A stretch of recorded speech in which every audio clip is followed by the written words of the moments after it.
건중화의 현문연답을 찾아주신 애청자 여러분 대단히 반갑습니다. 늘 여러분을 이렇게 만나게 돼서 너무 기분이 좋고요. 이 유튜브를 통해서 여러분도 지역에 대해서 더 애교심을 또 애향심을 갖게 됐으면 좋겠다는 생각이 듭니다. 자, 오늘은 우리가 밀양 아리랑 대축제를 한번 둘러보았는데요. 올해 65번째 맞은 밀양 아리랑 대축제를 우리가 보고 그 느낌들을 우리 청년들과 함께 나눠보는 시간을 갖도록 하겠습니다. 반갑습니다. 반갑습니다. 네. 오늘 우리가 그 아리랑 축제 행사장을 쭉 둘러보고 여러 가지 체험도 했는데요. 예. 어땠어요? 경림이부터 이야기 한번 해줄까요? 저는 너무 신기했던 게 저희 옛날 음원대 같은 경우에는요 어떻게 구했는지 모르겠는데 그 옛날 음원들을 헤드셋에다가 탁 꽂아가지고 들을 수 있더라고요. 네. 그거에서 굉장히 감동을 받았고 네. 또 옛날 노래를 이렇게 생생하게 경험하고 음질도 되게 좋게 들을 수 있어서 네. 굉장히 좋았습니다. 우리 상윤군은 어땠어요? 오늘 쭉 이제 둘러보면서? 아리랑 그 안 그래도 전시대를 갔다 왔는데 이제 일제강점기 때도 이제 LP판에 녹음을 해서 했던 걸 봤는데 그 당시에 일제 단합이 심했음에도 불구하고 이런 문화적 가치를 보존하기 위해 하신 분들의 노력이 참 대단한 것 같습니다. 맞습니다. 이 아리랑은 독립을 외쳤던 독립군들이 즐겨 불렸던 노래 중에 하나인데요. 예. 독립군의 군가로도 활용된 경험이 있습니다. 곡 자체가 아주 쉬운 곡조로 되어 있을 뿐만 아니라 개사를 해서 충분히 부를 수 있는 그런 어떤 템포가 되어 있어서 아주 경쾌하고 빠르고 또 긍정적인 그런 효과가 있어서 많은 사람들이 그 집단적으로 그 아리랑을 응용해서 아마 부르고 했던 것 같아요. 네. 그렇죠. 우리가 밀양하면 아리랑이 가장 먼저 떠오르죠. 네, 맞습니다. 그죠. 이 아리랑 고장이 밀양인데요. 뭐 행사라든지 어떤 축제라든지 반드시 앞에 아리랑이 예. 붙어 있습니다. 그래서 이건 경제학적으로 봐도 아주 좋은 전략 같아요. 우리가 그 도시 브랜드를 만들어 가는 데 있어서 그 지역다움을 찾아내서 그 지역다움으로 뭔가 파생시키는 밀양이 어떤 면에서는 무형 자산들을 잘 하고 있다고 생각이 들거든요. 혹시 뭐 아리랑 쭉 둘러보고 또 궁금한 내용이나 경험했던 것들을 조금 나누고 대화를 했으면 좋을 것 같은데. 저희 보통 가는 축제 같은 경우에는요 그냥 이제 뭐 아리랑 축제 저희 김해 같은 경우에도 가야 문화 축제 이러는데 밀양 아리랑 축제에서 앞에다가 대자가 이게 붙더라고요. 네. 이 교수님께서 이게 국가인증 받아야만 이걸 할 수 있다고 하는데 그럼 언제부터 대자 이걸 받은 거예요? 그렇죠. 대자 되게 크죠. 대는 아무나 못 붙이죠. 문화관광체육부에서는 전국에 많은 지자체 축제들을 평가를 합니다. 평가를 해서 그 아마 리스트가 있는 게 한 1000개쯤 된다고 그래요. 그 1000개 중에서 밀양 아리랑 축제가 30개 들어가는. 네, 그러니까 콘텐츠가 아주 탄탄하고 줄거리가 있고 그 평가단들이 다 평가했을 때 높은 점수를 받았다고 우리가 알 수 있겠죠.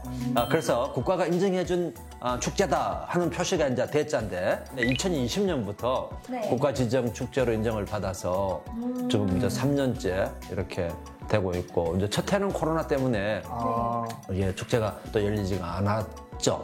그래서 이제 작년 가을부터 다시 이제 대자를 붙여가지고 이렇게 축제가 개최가 되고 있는데 올해도 18일부터 21일까지 진행된 이 축제가 아마 좋은 그런 또 평가를 받지 않을까 생각이 됩니다. 그럼 밀양 아리랑 축제는 언제부터 시작돼서 지금까지 진행되고 있는 건가요? 그렇죠. 밀양 아리랑 축제는 역사를 보면 대단히 긴 역사를 가지고 있고 우리가 역사가 길다고 하는 건 또 그만큼 콘텐츠도 풍부해질 수밖에 없는데 1957년부터 생겨난 축제입니다. 57년. 네, 아주 길죠. 예. 그래서 사실은 우리가 그 축제라고 하는 건 그 지역의 문화나 그 지역의 설화나 그 지역을 대표하고 있는 스토리가 있거나 이제 이런 걸 가지고 대부분 축제를 많이 하거든요. 우리 밀양에 가까운 김해만 하더라도 가야문화축제, 가야국의 건국의 그런 가락국의 신화들을 가지고 또 이렇게 축제를 만들고 있는데 밀양은 아랑아시에 대한 그런 어떤 그 아리랑 자체가 그 아랑아시의 그 설화를 통해서 만들어진 노래이거든요. 처음에는 뭐 아리랑 축제 뭐 이렇게 하다가 밀양이라고 하는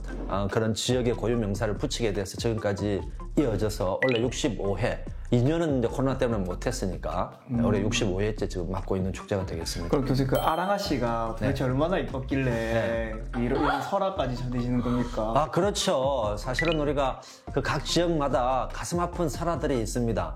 우리는 즐거운 것보다 가슴 아픈 게 훨씬 더 기억을 오래 할 수 있거든요. 맞습니다. 우리가 지나놓고 개인적으로도 보면 기뻤던 것보다는 조금 뭐 마음 아팠던 게 오래 기억이 가잖아요. 안 봐서 알 수는 없지만 상당히 예뻤던 것 같아요. 그래서 우리가 이제 아랑이라고 하는 표현은 그 예쁜 규수, 그 예쁜 처자를 표현할 때 쓰는 말이 아랑이거든요. 고유 명사처럼 쓰는 말인데 그 당시 밀양 부사의 딸이었다고 그래요.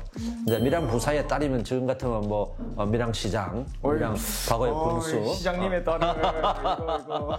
그렇죠. 그리 되겠죠. 그런데 이제 워낙 그 지체 높으신 딸이고 또 그러다 보니까 아주 또 용모도 예뻤을 뿐만 아니라 문체 같은 문학적인 요소도 상당히 많은 그런 여성이었다고 그래요. 그러다 보니까 문 남성들의 또 이렇게 사랑도 받고 아마 그렇게 됐지 않나 싶거든요. 이제 그래 하다가 사모했던 종에 의해서 여러 가지 그 정조를 빼앗길 뻔도 하고 이제 그 결과 자살을 하게 되는 안타까운 그런 설화들이 전해지고 있습니다. 그 밀양 아리랑이 민주화 운동에서 사용이 됐다고 들었는데 당시 군부 정권에서 탄압은 없었습니까? 민주화 운동에서 사용됐다기보다는 어떤 면에서는 이제 현대에서는 덜 이렇게 우리가 알려졌고 과거에 일제시대나 일제강점기 시대나 독립할 때 그런 시대에 훨씬 더 많이 사용됐던 그런 노래라고 볼 수 있습니다. 민주화 시대에 사용했던 노래들은 그 당시에 시인들이 자작했던 뭐 아침 이슬이라든지 이런 노래들을 훨씬 더 많이 사용했죠. 그럼 살짝 대중민요 그런 비슷한 분위기의 곡이었던 거네요? 그렇죠. 사실은 그 당시에는 특별히 이 노래가 대중화되어 있지 않았기 때문에 이 아리랑은 거의 대중처럼 대중이 부르는 그런 노래로 사용됐죠. 김대중 대통령이 불렀는지는 모르겠습니다만. 근데 교수님, 네. 근데 저희 지금도 보면은요, 선녀와 남북권도 그렇고, 네. 재해석해가지고 막, 네. 지금 보니까 나 되게 잔혹한 그런 이야기였다, 그런 네, 이야기들로 재해석되잖아요. 네. 이제 장화훈련 같은 것도 다 유명한 이야기인데, 왜 아랑아 씨 이야기는 동화책으로 막 많이 나오지는 않은지. 그렇네요. 그것도 아주 현문입니다. 사실은 우리가 교재에 실리거나 하는 건 이제 국가의 검증 과정들이 필요할 것 같고 동화라고 하는 건 우리가 개인이 그렇게 만들 수도 있거나 지방자치에서 만들 수도 있을 것 같은데 그건 아마 밀양시가 그동안 생각을 덜 했거나 못했을 수도 있을 것 같은데 아마 이런 축제를 계기로 통해서 앞으로 밀양 아리랑이 디아스포라 전 세계에 퍼진 그런 아리랑으로 나아가기 위해서는 다양한 콘텐츠로 뭐 웹툰으로 간다든지 뭐 이렇게 해서 앞으로 좀 더 가야 될 방향이 아닌가 생각이 되거든요. 그럼 혹시 뭐 K-팝 이런 K-문화들이 이렇게 많이 하고 있는데 넷플릭스 여러 OTT에서 네. 이제 아랑아 씨 관련 이야기로 뭐 드라마나 영화 애니메이션을 만든다는 그런 이야기는 그 좋은 아이디어 같아요. 과거에 김해도 김수로라고 하는 그 왕을 MBC에서 제작을 했는데 사실은 실패했거든요. 오징어 게임과 같은 그런 건 정말 보기 어려운 케이스인 것 같고요. 그렇지만 요즘에는 워낙 SNS나 OTT 이런 어떤 기술들이 많이 발달이 돼 있어서 밀양 아랑아씨 내용도 그렇게 한번 드라마로 만들어 보면 좋을 것 같은데 아리랑도 같이 집어넣어버리는 아랑아씨 스토리 속에 아리랑도 같이 집어넣으면 정말 글로벌 콘텐츠가 될 수 있을 것 같거든요.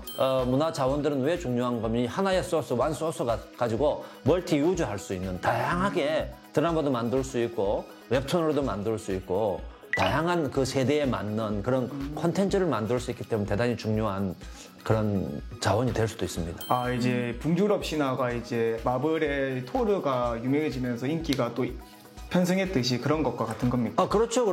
사실 우리가 유럽이나 이런 데 가면 옛날에 뭐 모차르트가 살았던 곳이라든지 이런 게 인구가 그렇게 많지도 않은데도 불구하고 상당히 유명한 장소들이 많습니다.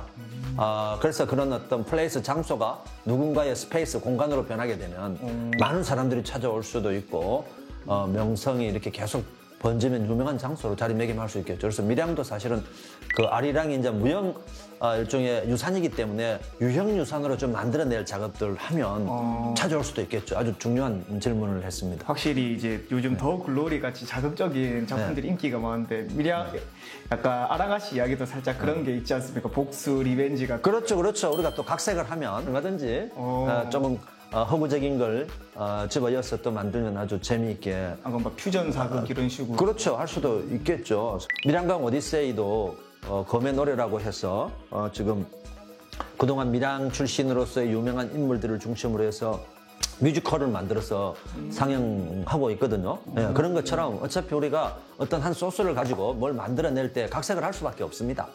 그래서 스토리를 좀 더 가미하기도 하고 좀 드라마틱한, 판타스틱한 것들을 집어여서 좀 사람이 볼 때 거기에 확 빠져들게 하는 그런 작업들이 좀 필요하겠죠. 아까 이제 불닭볶음면처럼 매콤한 그렇죠, 그렇죠. 여기에 또 삼양라면이 있습니다. 밀양에. 삼양라면의 본고장. 삼양라면의 제2공장이 밀양에 있어서 엄청나게 수출을 많이 하고 있습니다, 여러분. 가는 길에 한 박스 사봐야 할 것 같은데. 개인한테 팔지는 않을 것 같은데. 이번 밀양강 오디세이의 메인 주제가 검의 노래입니다. 뮤지컬이라고 하는 것 자체가 스토리도 있어야 되고 또 배우도 있어야 되고 또 이 노래도 있어야 됩니다.